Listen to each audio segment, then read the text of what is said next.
0:00 Joe Rogan has just reacted to the possibility of Conor McGregor taking on Ilia Topuria at the UFC WhiteHouse card, and the MMA world is going insane. Conor is kind of a good example of that. Conor is fantastic in the beginning of a fight. Right. But, man, he gets to them third, fourth, and fifth rounds, and he takes, like, the Nate Diaz fight, the second fight. He becomes human. He turned and walked away from him.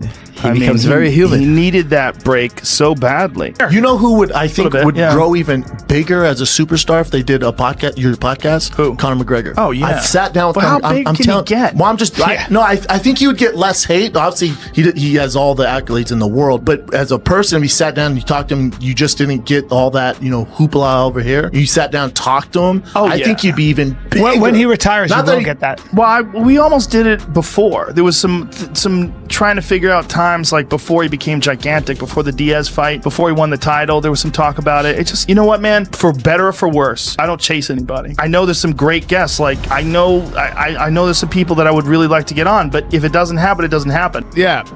Hey, is Conor McGregor ever going to fight in the UFC again? Yeah, I mean, if you see, he's been posting videos of himself training. He's back in the pool now. He wants the WhiteHouse fight. Okay. Because I've seen him train, but I've also seen him party a lot recently. I've seen a lot of photos of him recently. Yeah, there's been some photos. There's been a lot of things going around, so I didn't know if he was coming back. Well, listen, if he starts getting in shape and training and stays the course, that's the fight he wants. He keeps telling me he wants that fight, so okay. We'll see how it plays out over the next several. This isn't just hype about another fight. This is about Conor McGregor finally making his return to the Octagon after years of uncertainty. Dana White has made it clear when it comes to the 1:5 minute, 51 seconds WhiteHouse card, he only wants fighters he can trust. Jon Jones has been ruled out, seen as unreliable and unpredictable. But McGregor, despite all of his controversies outside the cage, 2:002 minutes has been handpicked to headline the biggest UFC stage ever. That says everything about his star power and why Dana still views him as the man who can 2:072 minutes, 7 seconds deliver under the brightest lights. UFC's coming to the White House. Are you excited about this? I mean, have you thought about it? I mean, it's a pretty cool thing. I'm ecstatic the Mac is back. And what better event than to grace the White House lawn for a straightener? What I do best. I'm very, very excited, very eager, very motivated. Bring it on, baby. Do you think that's when you maybe come back? I mean, what about comeback for you as far as fighting? I'm very happy that it's June. It was on in July. Now it's a month earlier. Even better. Bring it to April. Why not? Let's celebrate the birthday early. I celebrate my birthday months in advance. So we could potentially see, maybe, possibly, White House Conor McGregor. That's a definitely. That's a definitely. That's awesome. For sure. That's my event. That is your event. That is for sure. We're going to be on the fucking south lawn of the White House. Give a shit if it's just my production people. Yeah. I'm good. Yeah, it's insane. The fighters are going to walk out of the Oval Office. When they walk, they're walking from the Oval Office. Yeah, bro. For just American history, like this will be looked back on forever. I mean, even people in other countries will want to see. And the way that we're doing this thing, like, let's say this is goofy, but this is the Octagon, right? We're building this arch, almost like the St. Louis arch, like this. And the lighting grid will go above the Octagon. So when we shoot this fight, right, this whole backdrop will be the White House. And then when the cameras move over and the fight's this way, it's all the Washington Monument, the monument on this side. Then there's a park that's sort of connected to the White House. And we'll have 85,000 people there with big screens. And we're gonna do concerts. We're gonna do UFC X there.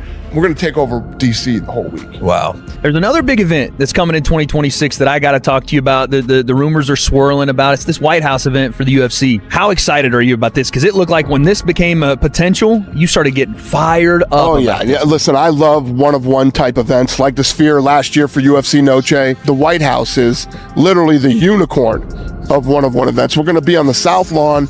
We'll have under 5,000 fans on the South Lawn. And then the park that is connected to the White House will have 85,000 people. And now the potential opponent being talked about is Ilia Topuria, a savage, for 3:14 minutes, 31 seconds undefeated champion with brutal speed and precision. A man who has taken out everyone in his path. But here's the twist. McGregor is not just another opponent. He's the man Dana White is 4:404 minutes, 40 seconds betting on to carry the White House event. The fighter trusted to show up when Jon Jones could not. That alone creates an electric storyline that has fans split down the middle. From obviously this White House story, Dana White is asked literally about the White House story every single interview he does. I almost feel bad for him, but he doesn't seem to mind. Dana White was on the Zach Gelb show. Zach does a great job, knows his stuff, asks pertinent questions, and asked Dana White about Jon Jones. And in that June, next July, it sounds like June, at the White House. And he realizes he should have stuck around. McGregor, this fight is everything. It's the chance to silence doubters who say he's finished to prove that the years away, the injuries, and the setbacks mean nothing when the spotlight hits. McGregor has gotten himself to a point where he's, he is and will be, whether he stops fighting or not, one of the biggest superstars in sports, period. And he's gotten to a level of success in his life. He has to, I think, be motivated by something. He's accomplished everything, and especially financially. And now he's got to find something that truly motivates him to want to come back and do this again. Yeah. I don't know if the White House is... So this is all very telling. But if you're wondering why he's apologizing, it's for that reason. He said he was in, and then he said he was out. And I think Dana White doesn't like... I wonder. Superstar. Joe Rogan broke it down perfectly. Conor is still the UFC's biggest draw, and Dana White putting his faith in him shows that even now he's 9:419 minutes, 41 seconds considered more reliable than Jon Jones for the most important card in UFC history. But the risk is massive. If McGregor wins, the comeback is 9:489 minutes, 48 seconds legendary, and his career is reborn. If he loses, the White House card becomes the night that I not only defeated McGregor, but ended the era of Conor's 9:569 minutes, 56 seconds dominance forever. Fans and fighters alike are divided.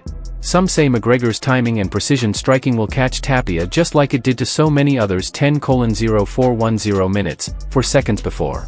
Others believe Topuria's relentless pace, his youth, and his hunger will overwhelm a McGregor who has not been in a serious fight in years. 10:11:10 minutes, 11 seconds either way, the stakes have never been higher. This isn't just a fight. This is a story. Dana White putting his trust in Conor McGregor over Jon Jones, a 10:19:10 minutes, 19 seconds legendary superstar against the unbeaten phenom, and a stage at the White House card that could make or break the future of the UFC heavyweight and featherweight eras. Says